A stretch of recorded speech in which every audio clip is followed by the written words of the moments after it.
And now, The Last Word with Rick Casey.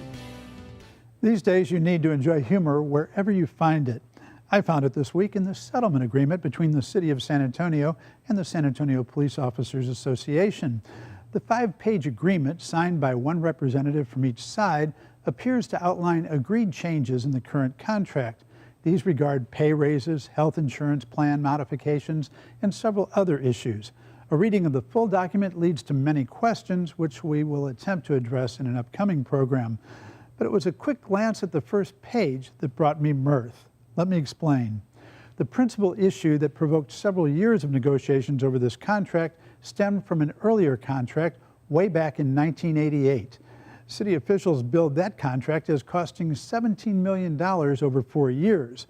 But a new program for retirement health benefits was estimated by actuaries to be underfunded by $10 million a year at the beginning. Subsequent contracts have taken modest steps to address the shortfall, and City Manager Cheryl Scully's aim in starting what turned out to be a virtual contract war was to address the rampant medical costs that were ballooning the police and fire portions of the city budget.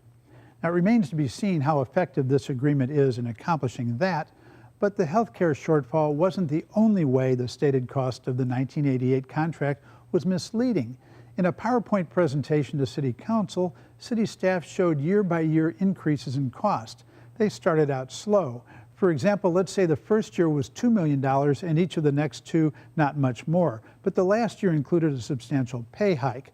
Staff then added up the amounts for each year and came up with the $17 million figure. But the problem was they didn't add up the costs cumulatively. In other words, the $2 million cost of the first year wasn't counted in the second year, although it would be there, and neither the $2 million added the first year and the $3 million or so added the second was counted in the third year. It was as if each year's addition disappeared in the following year. When the numbers were added up properly, with each year's addition carrying on to the following years, the total turned out to be about $53 million. The $17 million figure was a number that looked authoritative, but described no reality. So imagine my amusement when I looked at the first page of the just released settlement agreement. It has a table showing a lump sum 3% bonus this October, then 3% raises in 2017, 18, and 19, and in the final year, the raise will be 5%.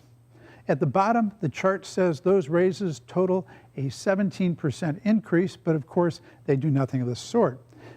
The one-time 3% bonus doesn't provide a base for the next raise, but after that, each of the raises is on top of the previous salary for what the chart says is a raise of 14%.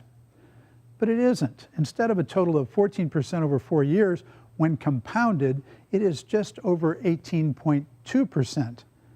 That may not sound dramatic, but when pay and benefits for uniformed employees totals in the hundreds of millions of dollars, that 4% difference isn't exactly peanuts. None of the council members back in 1988 caught the mistake, and it made them look to the public like bozos. I'm sure some on this council would have. After all, a majority of this council has advanced degrees. Well, actually, I'm not sure, and I hope I would have caught it with my math skills, but it was my knowledge of history that made it both obvious and comical. And that's it for Texas Week. See you next time.